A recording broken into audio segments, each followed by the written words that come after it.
11 तारीख को भगवान शिव की शिवरात्रि है और उस दिन शिवरात्रि के दिन श्री बाबा तारा जी ब्रह्मलीन हुए थे। हर शिवरात्रि को तारा बाबा कुटिया में विशाल मेले लगते हैं। उसी आयोजन के अंदर 11 तारीख को शिव अमृत वर्षा का एक प्रोग्राम रखा गया है और यहाँ ये प्रोग्राम एक ऐसा प्रोग्राम है शायद हरियाणा में कभी नहीं हुआ। उस दिन सुबह 6 बजे 11 तारीख को सुबह 6 बजे हवन यज्ञ होगा। उसके बाद 9 साढ़े 9 बजे श्री बाबा तारा जी का भोग लगाकर भंडारा शुरू होगा और ये बाबा जी की इच्छा तक चलेगा शाम तक। शाम को 5:30 बजे देहरादून से डमरू वादन टीम आ रही है, वो अपनी प्रस्तुतियां देगी। 7 बजे एक महा आरती का आयोजन किया गया है, शिव महाआरती का। शायद हरियाणा में ऐसी आरती नहीं होगी जो यहाँ हमें साक्षी मिलेगी, हमें देखने को मिलेगी। उस आरती के अंदर हजारों मेरी माताएं बहनें मेरे भाई शामिल होंगे। उस आरती के बाद जो महाकाल में डमरू वादन देखते हैं इंदौर के, जो वो यहाँ पर आकर अपने मुखारबिन से और अपने वो एक भजनों से और से वो करेंगे। और उसके बाद तुरंत बाद 8:30 बजे 500 ड्रोनों द्वारा जो ये इंतजाम किया जा रहा है, 500 ड्रोन हम साक्षी होंगे उस दिन कि हमें आकाश के अंदर भोलेनाथ के दर्शन होंगे। भोलेनाथ अपनी अपनी अलग अलग प्रस्तुतियां पेश करेंगे, हमें देखने को मिलेगी तारा बाबा जी के आशीर्वाद से। गोविंद जी, हमेशा से देखा गया है कि शिव तारा बाबा कुटिया में कुछ अलग शिवरात्रि पर किया जाता है। इस बार ये 500 ड्रोन लेकर के आए जिसमें अलग अलग आकृति जो बाबा जी की है, शिव भोले की दिखेगी। ये सब मिलेगी। बाबा जी का बड़ा आशीर्वाद है सिरसा पर, परिवार पर, कि यहाँ जो देश के बड़े बड़े संत महात्मा, कथावाचक, संगीतकार, कितने मेरे ख्याल फिल्मी एक्टर और भजन गायक जो पूरे दुनिया लोग तरसते हैं, वो तारा बाबा कुटिया में आकर मत्था टेकते हैं और अपने सिरसा के परिवार उनका आशीर्वाद लेते हैं। उनके मुखारबिन से जो अमृत वर्षा हमें मिलती है, उससे सिरसा के मेरे परिवारों का कल्याण होता है। हम साक्षी हैं इस चीज के, हम देख रहे हैं कि तारा बाबा के आशीर्वाद से जो चीजें कभी कोई सोच नहीं सकता वो तारा बाबा हमें दिखाता है। उसी कड़ी में 11 तारीख को उन्होंने एक ये जो भव्य शो जो हरियाणा में पहली बार होगा, ड्रोन शो, और एक ऐसी आरती, महाशिव आरती हमें देखने को मिलेगी।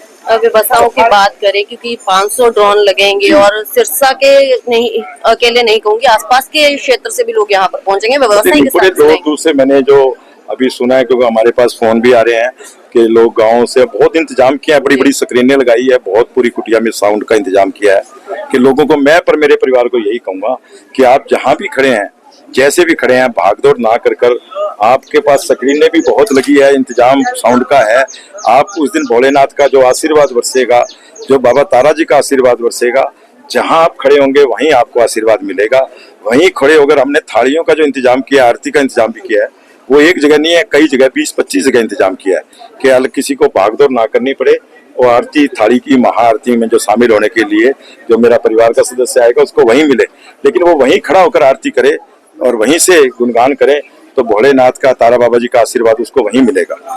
इतना बड़ा कार्यक्रम आप कर रहे हो? मैं नहीं कर रहा, बाबा जी कर रहे हैं, मैं तो एक चौकीदार हूँ। सुरक्षा व्यवस्था का क्या है? सुरक्षा व्यवस्था देखो, वैसे तो बाबा तारा बैठा है और उससे भी बड़े बड़े प्रोग्राम हुए हैं यहाँ पर, फिर भी हमने प्रशासन को सूचना दे दी है, माननीय एसपी साहब को भी सूचना दे दी है और प्रशासन और एसपी साहब का बड़ा सहयोग रहता है हर बार भी।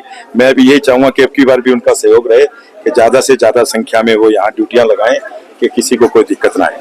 संत महात्मा भी पहुंचेंगे, कथावाचक भी पहुंचेंगे, संगीतकार भी, भजन गायक भी। एक बहुत मतलब जो शिव महोत्सव अमृत वर्षा जो चलेगी, ये देखने लायक चलेगी। उस दिन आपको शाम को यहाँ देखने को मिलेगी। कावड़िए बाबा जी ने 98 में मेरी सेवा लगाई थी कावड़िया की, उस समय से लेके आज तक हम जितने भी हमारे से हो सकती है, हम कुटिया में बड़ा साधन कर बनाते हैं। फिर भी हमने सेठ तुलाराम जूतरा धर्मशाला में भी हम कावड़ियों का इंतजाम करते हैं। हमारे कुटिया के सेवक वहाँ जितनी भी सेवा हो सकती है उन कावड़ियों को कुटिया की तरफ से, बाबा जी की तरफ से हम सेवा करते हैं। और जो कुटिया की तरफ से कावड़ जाती है वो कावड़िए यहाँ कर रुकते हैं, उनकी कावड़ियों की सेवा की जाती है। या कुटिया से आगे कहीं भी रानिया, इलाहाबाद, माधो सिंगाड़ा, इधर के लोग आगे जाते हैं तो वो यहाँ से जो गुजरते हैं वो भी यहाँ से जो मिलकर जाते हैं, बाबा जी का आशीर्वाद लेकर उनकी भी कुटिया में सेवा की जाती है। तो ये बड़ा एक बाबा जी का आशीर्वाद है कि बाबा जी को, तारा बाबा जी का, के सिरसा परिवार पर बरस रहा है। तो हम बाबा पे भरोसा करके कर रहे हैं, वो जाने उसका काम जाने। हम तो कार्य कर सकते हैं, बाकी तो काम उसका है ना। ज्यादा से ज्यादा संख्या में अपने परिवार के समेत अपना साक्षी हो इस प्रोग्राम के अंदर। जो हम सुनते हैं, नेट पे देखते हैं, हमें देखने को मिलेगा बाबा जी के आशीर्वाद से। हम अपनी आंखों से देखें, ना कि कोई आगे हमें दूसरा ये कहे कि मैं कल तारा बाबा कुटिया में गया था, वहां ऐसा आयोजन हुआ था, बाद में पछतावा होता है। उस पछतावे से दूर रहे और आकर कुटिया में मत्था टेककर बाबा जी का आशीर्वाद लेकर प्रसाद ग्रहण कर ज्यादा से ज्यादा संख्या में यहाँ पहुंचे।